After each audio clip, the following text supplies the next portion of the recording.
Hi there, my name's Paul Price, and I'd like to share a little bit of time with you today regarding some of the techniques that we use in the attunement process.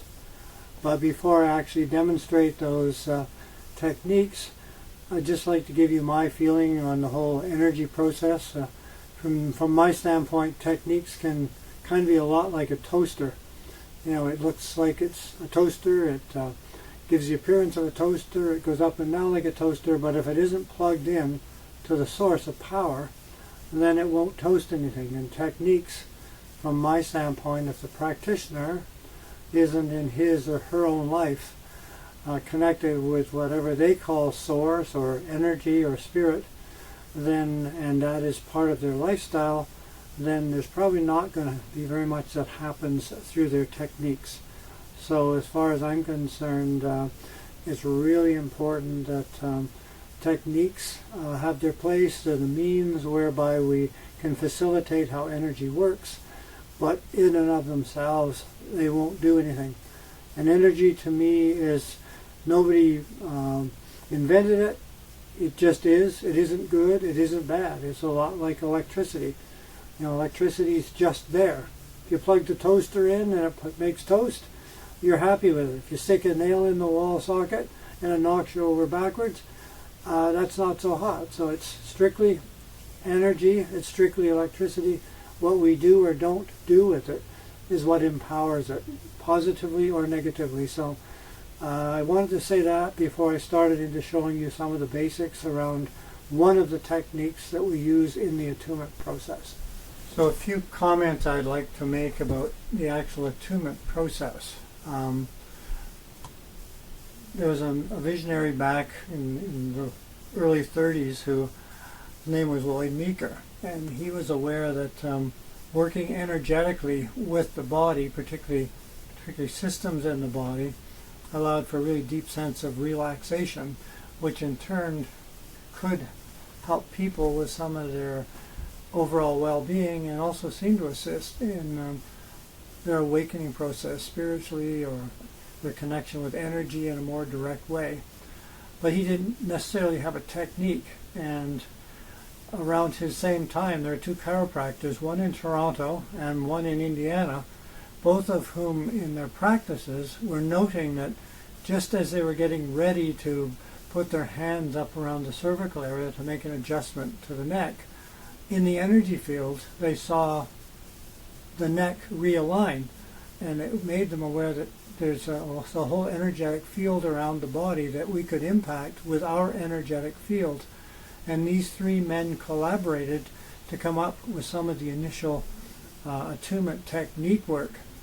And once again, because they were chiropractors, one of the things that they emphasized for starting the attunement process was a balance at the cervical area, which is the upper cervical vertebra, just at the base of the skull. And it's kind of like what they had to say was it's like the modern day circuit breaker. If the energy is a little overloaded or low, that circuit breaker can go out of alignment. And in this energy process, and I know in other energy processes, a balance at the cervical ensures that you allow the maximum flow of energy to flow down from the brain through the cerebral spinal fluid and then out into the various organs and glands in the body. So that's the starting point. And in energy work, like I mentioned earlier with electricity, there's a positive and a negative flow to it. So you have a positive hand, which is dominantly your dominant hand, and the negative hand, which would be your receiving hand, not so much as one is good and one is bad, but just to establish a flow, because for the most part, usually illnesses, diseases, situations that are in the body are simply energy stuck at the wrong vibrational level. And when we begin to establish a balance, because the practitioner themselves is in balance, that re-stimulates the flow, brings them into a sense of balance, and then that will allow stuff to start to clear it, physically, mentally, or emotionally. And the attunement process isn't something that's going to necessarily fix stuff, but it does provide for a very deep level of relaxation, and out of that level of relaxation, our body begins to find ways to regenerate. And the process that I'd show you today, the first one, is it relates to the endocrine system, because Lloyd Meeker, the initial founder, was aware that the endocrine system, or the hormonal system in the body, was most highly affected by mental and emotional stress and strain of a negative nature, but it was also greatly enhanced when there was a positive sense of love and blessing and joy. So in the energetic field, we work on allowing a flow to be present, and as that body relaxes, it puts one back in touch with the natural healing processes. The endocrine system also plays a major role in assisting the immune system in our overall sense of well-being.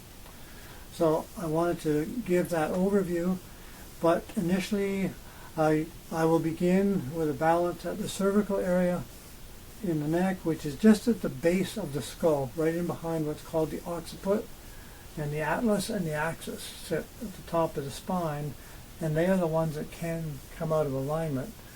And there's just a holding steady in that position, and the energetic flow that you feel in your hands, there's a variety of ways that people feel this. It may be a sensing of heat, it may be a sensing of tingling in your fingertips, it may be a sensing of pressure, and you initially may feel an imbalance. One hand a little hotter, the other one not as hot, but you don't try to make it be one or the other. You just wait until both hands feel the same, and when they feel the same, that's what we call a point of balance. So the first step, balance the cervicals.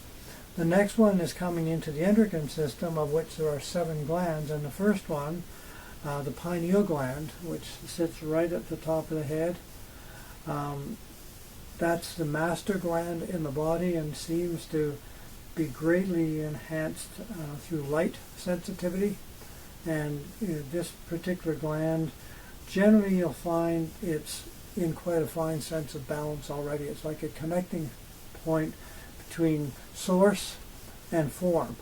And for me, once you've established that, it's like you're welcoming in the energy, the substance, the power of the universe, spirit, whatever name you'd like to call it. But this is a connecting point from, you might say, invisible to visible.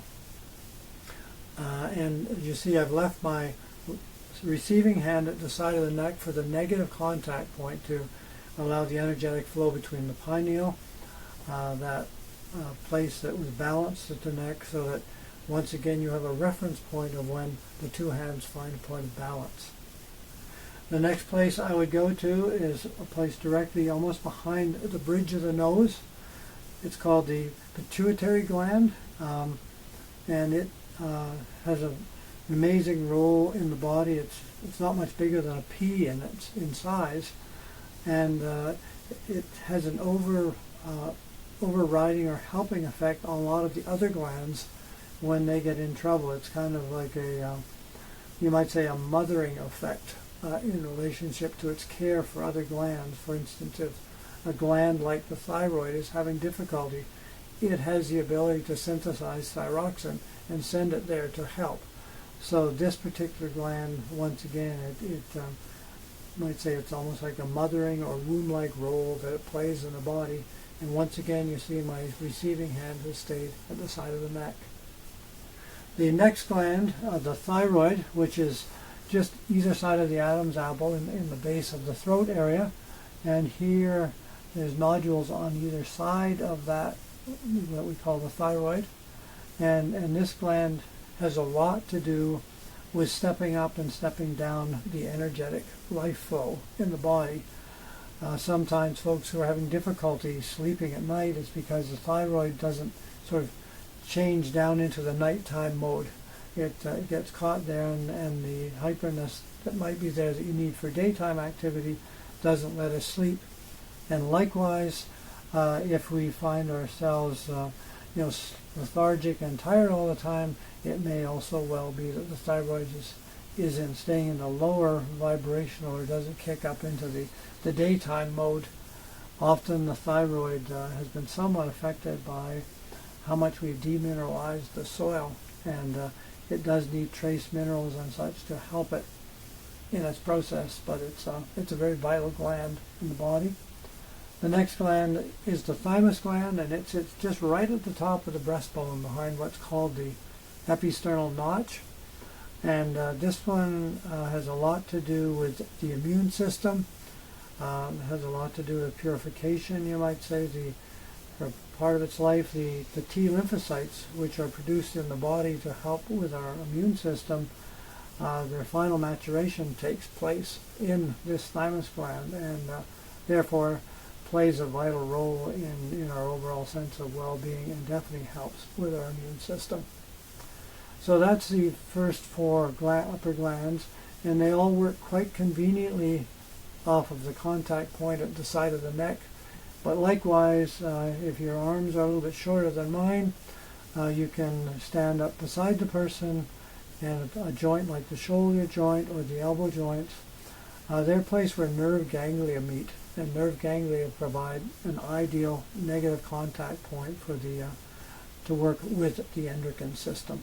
So now I'm going to shift up and work on the lower three endocrine glands in the body. So now that we've finished demonstrating the first four endocrine glands, I think we'll take a break, and in our next video I'll go to the final three endocrine glands, as well as giving you some of my final comments on the attunement process. So thank you.